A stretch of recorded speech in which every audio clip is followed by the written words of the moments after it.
Hey, what's up, y'all? This is a very special review to Masters of the Universe Classics Club Grayskull He-Man 2.0. And here is the box.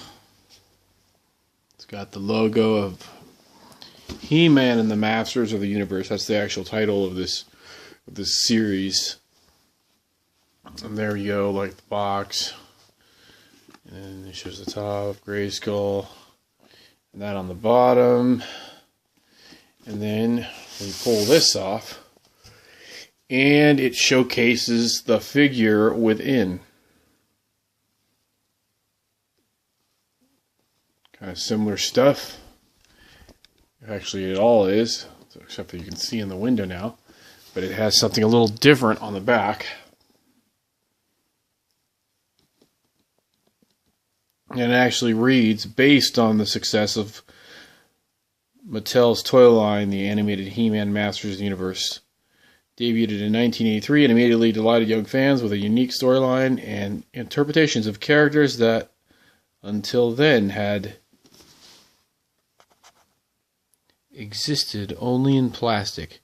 Now, many years later, Mattel pays a homage to the thrilling episodic adventures with a collectible line of highly detailed and articulated action figures that are true to their animated counterparts by the power of Grayskull. And there's a nice little animated picture of him. So let's get this guy opened and see what he's all about.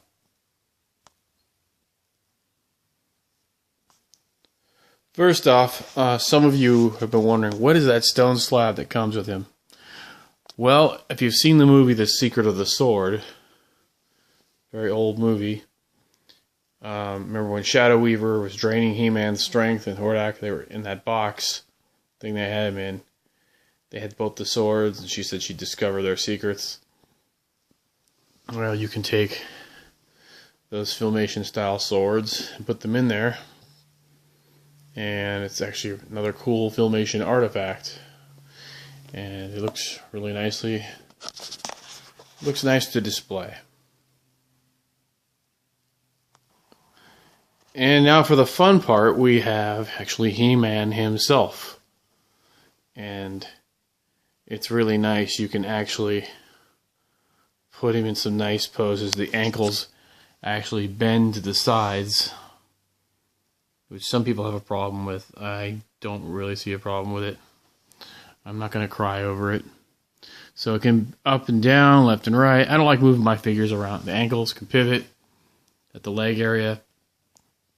And then the wrists go in different positions as well. So by the power of Grayskull, I can bend his wrists. They're well articulated. And I can make him hold aloft his sword. Unlike the other He-Man. And unlike the other He-Man, his armor is actually different.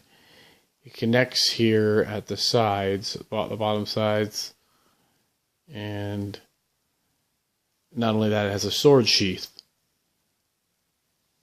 But one thing I didn't really like about this figure is I actually love how accurate the sword sheath is with the armor. If you took that off, it actually makes it a cross, an X across him, like in the cartoon when he wasn't wearing his armor. But now you put the sword in there, the filmation sword, and that's what you get. You can get it to go down maybe about 75%. You can't get it all the way in. What does that look like from the front? It looks like this. So a 9.5 out of 10, I'd give this figure. I think it's very true to its animated counterpart. And a lot of fun.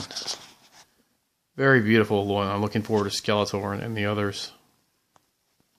And just for some comparisons, here is this He-Man.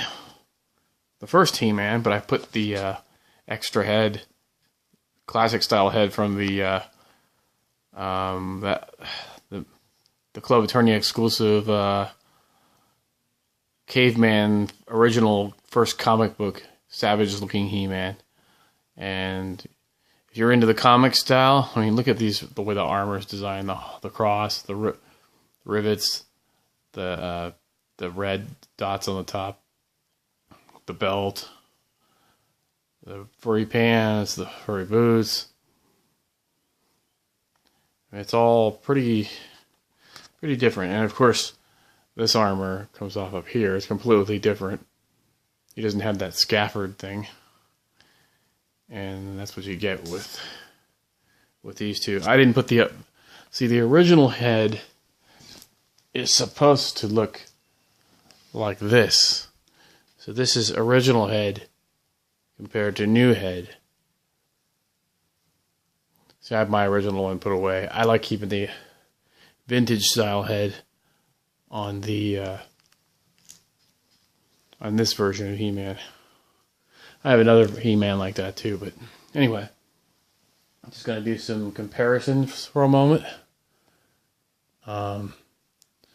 There's Teela and He-Man. They look really good together.